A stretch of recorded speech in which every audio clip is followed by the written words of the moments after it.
Segundo, Bruno Bauer. Capacidad de los actuales judíos y cristianos para ser libres. Bajo esta forma, trata Bauer la actitud de la religión judía y la cristiana, como su actitud ante la crítica. Su actitud ante la crítica es su comportamiento hacia la capacidad para ser libres, de donde se desprende. El cristiano solo necesita remontarse sobre una fase, a saber, su religión, para superar la religión en general, es decir, para llegar a ser libre. El judío, por el contrario, tiene que romper no solo con su esencia judaica, sino también con el desarrollo, con el acabamiento de su religión, con un desarrollo que permanece extraño a él.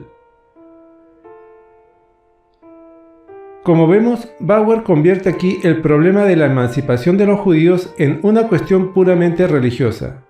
El escrúpulo teológico de quien tiene mejores perspectivas de alcanzar la bienaventuranza, si el judío o el cristiano, se repite ahora bajo una forma más esclarecida. ¿Cuál de los dos es más capaz de llegar a emanciparse? La pregunta ya no es ciertamente ¿hace el judaísmo o el cristianismo libre al hombre?, sino más bien la contraria. ¿Qué es lo que hace más libre al hombre, la negación del judaísmo o la negación del cristianismo? Si quieren llegar a ser libres, los judíos no deben abrazar el cristianismo, sino la disolución del cristianismo y de la religión en general, es decir, la ilustración, la crítica y su resultado, la libre humanidad. Sigue tratándose para el judío de una profesión de fe, que no es ya ahora la del cristianismo, sino la de la disolución del cristianismo. Bauer pide a los judíos que rompan con la esencia de la religión cristiana, exigencia que, como él mismo dice, no brota del desarrollo de la esencia judía. Después que Bauer, al final de la cuestión judía, había concebido el judaísmo simplemente como la tosca crítica religiosa del cristianismo, concediéndole, por tanto, solamente una significación religiosa, era de prever que también la emancipación de los judíos se convertiría para él en un acto filosófico teológico. Bauer concibe la esencia abstracta ideal del judío, su religión, como toda su esencia. De aquí que concluya, con razón: el judío no aporta nada a la humanidad cuando desprecia de por sí su ley limitada, cuando supera todo su judaísmo. La actitud de los judíos y los cristianos es por tanto la siguiente: el único interés del cristiano en la emancipación del judío es un interés general humano, un interés teórico. El judaísmo es un hecho injurioso para la mirada religiosa del cristiano.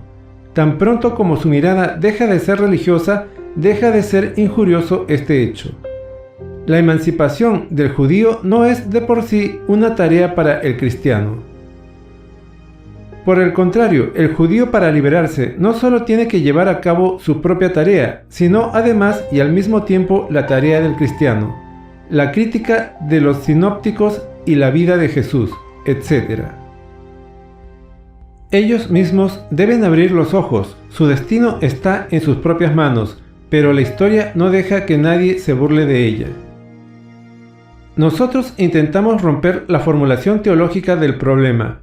El problema de la capacidad del judío para emanciparse se convierte para nosotros en el problema de cuál es el elemento social específico que hay que vencer para superar el judaísmo. La capacidad de emancipación del judío actual es la actitud del judaísmo ante la emancipación del mundo de hoy. Actitud que se desprende necesariamente de la posición especial que ocupa el judaísmo en el mundo esclavizado de nuestros días. Fijémonos en el judío real que anda por el mundo. No es el judío sabático como hace Bauer, sino es el judío cotidiano. No busquemos el misterio del judío en su religión, sino busquemos el misterio de la religión en el judío real. ¿Cuál es el fundamento secular del judaísmo? La necesidad práctica, el interés egoísta. ¿Cuál es el culto secular practicado por el judío? La usura. ¿Cuál su dios secular? El dinero. Pues bien, La emancipación de la usura y del dinero, es decir, del judaísmo práctico real, sería la autoemancipación de nuestra época. Una organización de la sociedad que acabase con las premisas de la usura y por tanto con la posibilidad de ésta, haría imposible el judío. Su conciencia religiosa se despejaría como un vapor turbio que flotara en la atmósfera real de la sociedad. Y, de otra parte, cuando el judío reconoce como nula esta su esencia práctica y labora por su anulación, labora al amparo de su desarrollo anterior, por la emancipación humana pura y simple, y se manifiesta en contra de la expresión práctica suprema de la autoenajenación humana.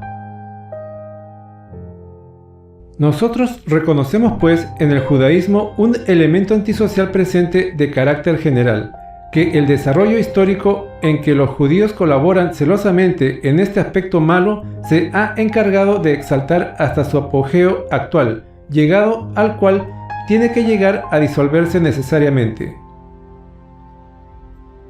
La emancipación de los judíos es, en última instancia, la emancipación de la humanidad del judaísmo. El judío se ha emancipado ya a la manera judía.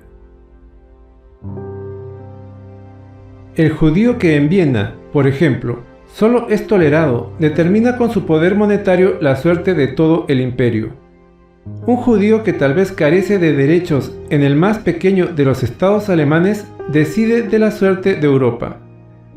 Mientras que las corporaciones y los gremios cierran sus puertas al judío o no se inclinan todavía lo suficiente a él, la intrepidez de la industria se ríe de la tosudez de las instituciones medievales. Bauer, página 114. No es este un hecho aislado. El judío se ha emancipado a la manera judaica, no solo al apropiarse del poder del dinero, sino por cuanto que el dinero se ha convertido a través de él y sin él en una potencia universal, y el espíritu práctico de los judíos en el espíritu práctico de los pueblos cristianos. Los judíos se han emancipado en la medida en que los cristianos se han hecho judíos. El devoto habitante de Nueva Inglaterra, políticamente libre, informa, por ejemplo, el coronel Hamilton. Es una especie de Laoconte, que no hace ni el menor esfuerzo para liberarse de las serpientes que lo atenazan. Su ídolo es Mammón, al que no adora solamente con sus labios, sino con todas las fuerzas de su cuerpo y de su espíritu. La tierra no es, a sus ojos, más que una inmensa bolsa, y estas gentes están convencidas de que no tienen en este mundo otra misión que el llegar a ser más ricas que sus vecinos. La usura se ha apoderado de todos sus pensamientos, y su única diversión es ver cómo cambian los objetos sobre los que se ejerce. Cuando viajan, llevan a la espalda de un lado para otro, por decirlo así, su tienda o su escritorio, y solo hablan de intereses y beneficios. Y cuando aparcan la mirada por un momento de sus negocios, lo hacen para olfatear los de otros.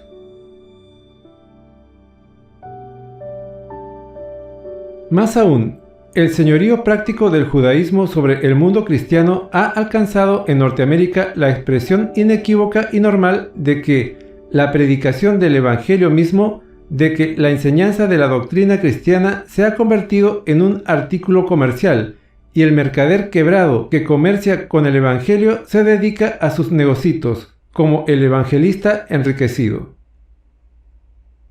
Ese que veis a la cabeza de una respetable corporación empezó siendo comerciante. Como su comercio quebró, se hizo sacerdote. Este otro comenzó por el sacerdocio, pero en cuanto dispuso de cierta cantidad de dinero, dejó el púlpito por los negocios. A los ojos de muchos, el ministerio religioso es una verdadera carrera industrial. Según Bauer, constituye un estado mentiroso el hecho de que en teoría se le nieguen al judío los derechos políticos, mientras que en la práctica posee un inmenso poder y ejerce una influencia política al por mayor, aunque le sea menoscabada al de tal. Página 114. La contradicción existente entre el poder político práctico del judío y sus derechos políticos es la contradicción entre la política y el poder del dinero en general. Mientras que la primera predomina idealmente sobre la segunda, en la práctica se convierte en sierva suya. El judaísmo se ha mantenido al lado del cristianismo, no solo como la crítica religiosa de éste, no solo como la duda incorporada en el origen religioso del cristianismo, sino también porque el espíritu práctico judío, porque el judaísmo se ha mantenido en la misma sociedad cristiana y ha cobrado en ella incluso su máximo desarrollo. El judío que aparece en la sociedad burguesa como un miembro especial no es sino la manifestación específica del judaísmo de la sociedad burguesa. El judaísmo no se ha conservado a pesar de la historia, sino por medio de la historia. La sociedad burguesa engendra constantemente al judío en su propia entraña. ¿Cuál era de por sí el fundamento de la religión judía? La necesidad práctica, el egoísmo. El monoteísmo del judío es por tanto, en realidad, el politeísmo de las muchas necesidades. Un politeísmo que convierte incluso el retrete en objeto de la ley divina. La necesidad práctica, el egoísmo, es el principio de la sociedad burguesa y se manifiesta como tal en toda su pureza tan pronto como la sociedad burguesa alumbra totalmente de su seno el estado político. El dios de la necesidad práctica y del egoísmo es el dinero. El dinero es el celoso Dios de Israel, ante el que no puede legítimamente prevalecer ningún otro Dios. El dinero humilla a todos los dioses del hombre y los convierte en una mercancía. El dinero es el valor general de todas las cosas, constituido en sí mismo. Ha despojado por tanto de su valor peculiar al mundo entero, tanto al mundo de los hombres como a la naturaleza. El dinero es la esencia del trabajo y de la existencia del hombre, enajenada de éste, y esta esencia extraña lo domina y es adorada por él. El Dios de los judíos se ha secularizado, se ha convertido en Dios universal.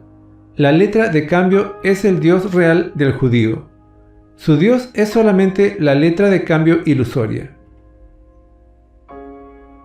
La concepción que se tiene de la naturaleza bajo el imperio de la propiedad y el dinero es el desprecio real, la degradación práctica de la naturaleza, que en la religión judía existe ciertamente pero solo en la imaginación.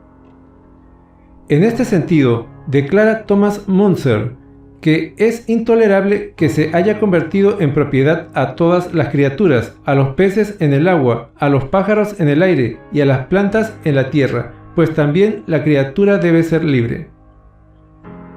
Lo que de un modo abstracto se halla implícito en la religión judía, el desprecio de la teoría, del arte, de la historia y del hombre como fin en sí, es el punto de vista consciente real, la virtud del hombre de dinero.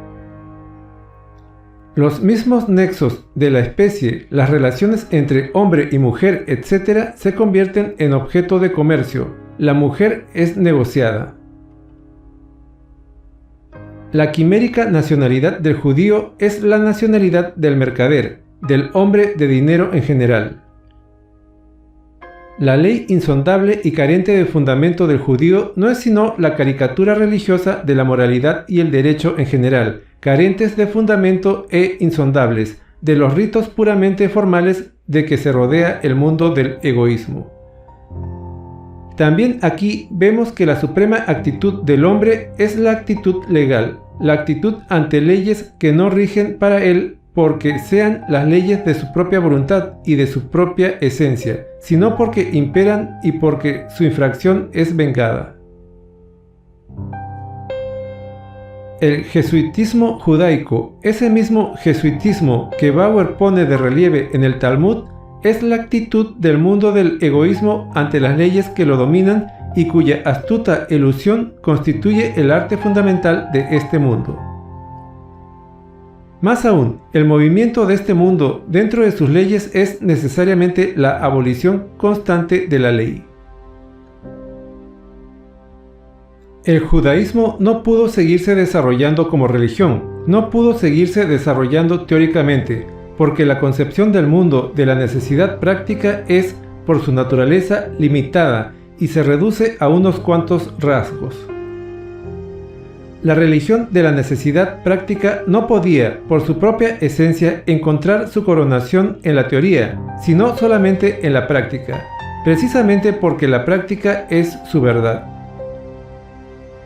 El judaísmo no podía crear un mundo nuevo, solo podía atraer las nuevas creaciones y las nuevas relaciones del mundo a la órbita de su industriosidad, porque la necesidad práctica, cuya inteligencia es el egoísmo, se comporta pasivamente y no se amplía a voluntad, sino que se encuentra ampliada con el sucesivo desarrollo de los estados de cosas sociales.